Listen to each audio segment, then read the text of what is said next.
Hello, in this video I'm going to show the camera tricks on XIAOMI 15T Pro.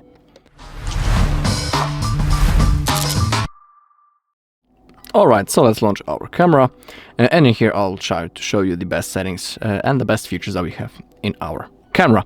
In this device, on our XIAOMI, we have a pretty cool and a pretty big zoom. It allows us to zoom up to 100x. That's really huge zoom level, but you need to be aware that using that high zoom level will cause that simply the quality of your photo will be much worse. But I'm sure that you won't even have to use that kind of a zoom. It might be cool for some people to, I don't know, zoom in a distant object, but you need to be aware that if you take a picture of it, it won't be with the best quality. We also have, of course, the 0.6 zoom for the wide photo, a pretty cool thing. Above we have a few things. In here we have the dynamic shot. When this mode is off, it works in that way that I can even show that. Let's create a picture using this mode. Now let's open up it in the gallery. We can see now, as you tap, we can see this small icon. When you click on that, it allows you to simply go back a little, because it works in that way that it's taking like 3 pictures. Our main picture, and it's also like taking a photo a few seconds before touching the shutter button and a few seconds after. So as you take a look in this bar, it's more like a short video. We can say it in that way. Of course, in here we can enable or disable the audio. We can put it into the reverse. You can see that it was even called reverse the video. We can select the bounce and also set it as a cover. To save it, simply click on this icon right above. That's how the dynamic shot works. I'm not the biggest fan of it, but if you want, you can of course play with it. Above we can change the styles. We have the Leica Vibrant and the Leica Authentic. You can see how the colors are changing. Actually on the camera you might not see it that well, but I'll tell you that in the Authentic we have a little bit different color play. It maybe looks more realistic. I don't know if it's true, but you just need to simply try it on your own. But it looks really cool, I can say. Alright, above we also have the simple flashlight, and we have the motion capture mode. It works in that way that if you're taking a picture of a moving object, it simply won't be blurred. The phone will detect that the object is moving, and it will create a good photo. It won't be simply blurred. For example, someone is running, we are taking a picture of that person, and he won't be blurred, that person. Above we have the Google Lens. We need to click on Allow. It works in that way that in here we can search for things based on the photo that we have taken. Also we can use the translate option, but more about it in a second.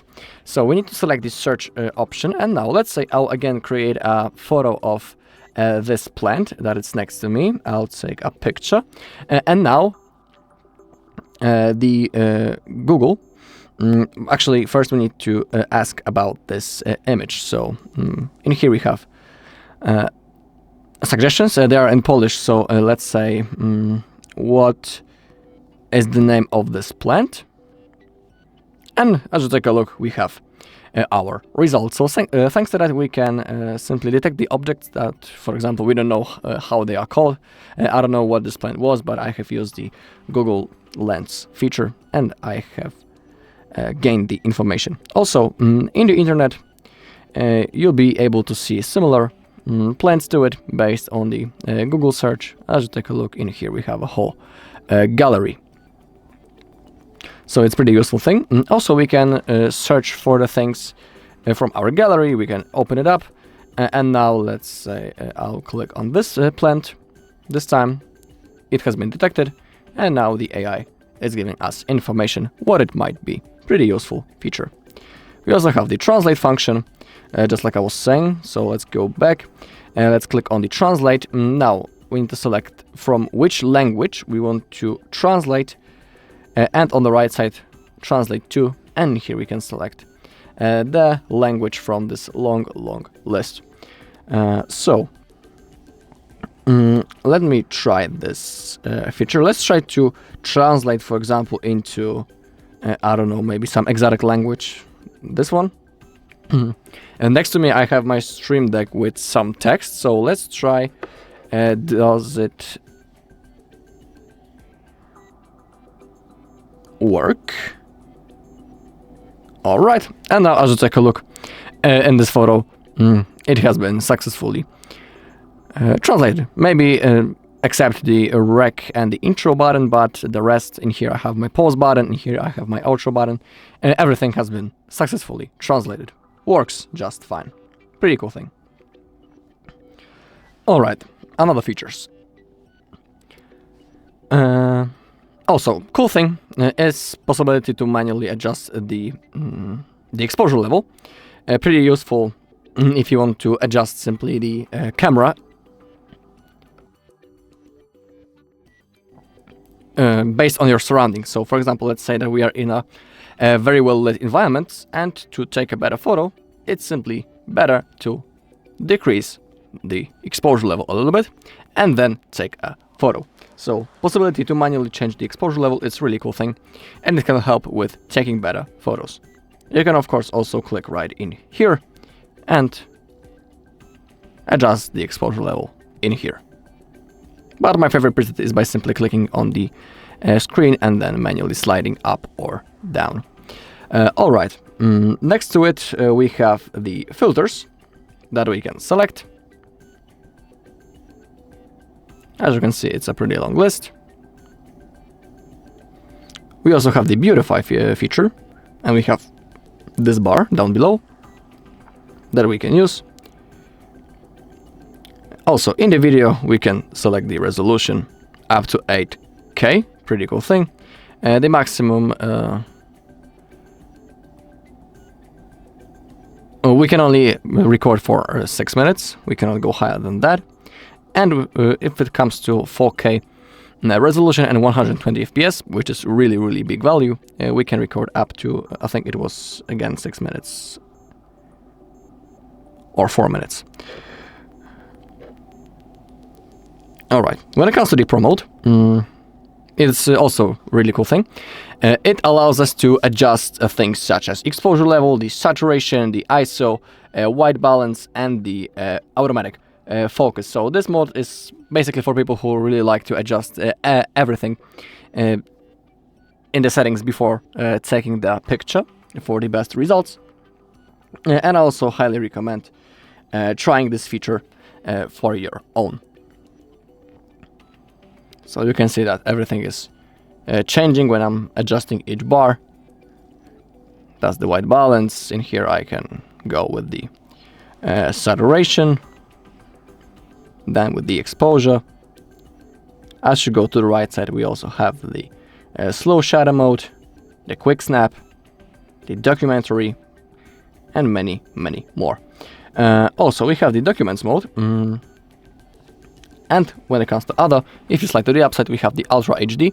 This mode is the best for taking pictures, because thanks to that we have the best quality, but in this mode we can only zoom up to 5x, that's like the max. Best for taking pictures. We also have the fast shoot mode, slow motion, time lapse, long exposure, panorama, and the super mode. Let me show you the slow motion, for example. In here above you can select the resolution and the FPS. When it comes to resolutions, we have 1080p as max, and we can record up to 960 FPS, so it's like a really high FPS value. So let's try to record some video. Now let's play it, and you can see that it's really slowed and works just fine. Alright, so that when it comes to those modes. Now let me try, let me open up the settings. Not let me try, but I'll do it. In here, Also, we have things such as picture quality. Always recommend to set it on the high. As we go down, we also have the selfie settings. We have the mirror front camera effect. If you want, you can disable it. What I highly recommend to do is to simply take a selfie with this mode enabled and without, and you will be able to see the difference and simply pick the mode that you like the most. So basically, it works in that way that when we are taking a selfie, sometimes we have that mirror effect that the photo is simply reflected, just like we would be looking in the mirror. Some people like that effect, some don't, so if you want, you can simply try it for yourself and find the perfect preset for you. Okay, that's what I wanted to show you. Also, we have the shutter type down below. We can enable a shortcut, tap to take a photo. It works in that way that when I'll tap on the screen to gain the focus, the photo will be automatically taken. We also have the palm shutter, show your palm to the front camera to start a timer. Thanks to that, we'll be able to create a selfie. We can also say cheese to take a photo. I can even show you that. Let's open up the photo mode. And now, not in that way, but I'll say that cheese. And as you can see, my speech has been detected. And the photo has been successfully taken. Pretty cool thing. Back into the settings. Also, if you want, you can enable the additional shutter. Drag the shutter button up to create an additional floating shutter. Simply slide to the upside. Now we have created a new shutter button. And now when we are taking a photo, we don't need to, each time click the shutter button. Down in here below, we have this remote shutter. Let's call it in that way. We can place it anywhere on the screen. So let's say that we are holding the phone in this position.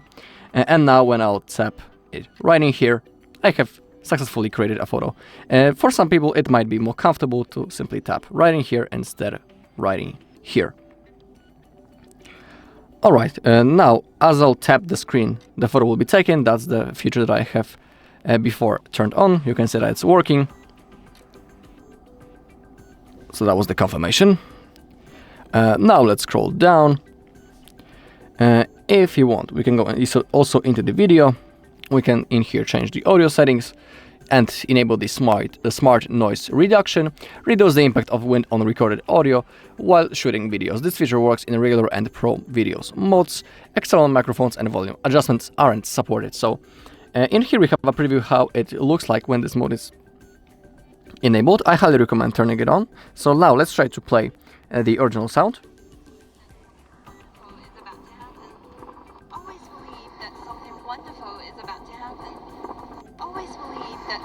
Wonderful is about to happen. Always believe that something wonderful is about to happen. Always believe that something wonderful is about to happen. Always believe that something wonderful is about. So you could hear how this mode works. So basically when it's enabled, it's reducing all of those background noises. It's reducing the wind, for example, and simply the quality level of our recording is simply better. Alright, don't worry about those captions that I had. I simply forgot to turn off my live caption feature in the settings. So that's why you could see the subtitles. Also, if you go to the grid lines, into the generals, in here you can select a grid line. We have rule of thirds or the golden ratio. And we also have the center mark and the straighten. The grid lines are a pretty cool thing because thanks to them, we can see and position our camera in the best way. So let's say I want to take a picture of this plant. And now, thanks to that I have enabled the grid line, I can position my camera in the proper position. And now, for example, I know thanks to the grid lines that my plant is exactly in the middle of the photo of the frame, and that's a good moment to create a photo. So if you want, you can enable them. They are pretty useful. I like to have them enabled, those grid lines. Of course, you can also enable the center mark and the straighten mode. So you'll be able to get more things. In here, you can also adjust the feature layout into your own preferences. You can simply grab one of the modes and place it anywhere that you want. And same thing on the bar down below.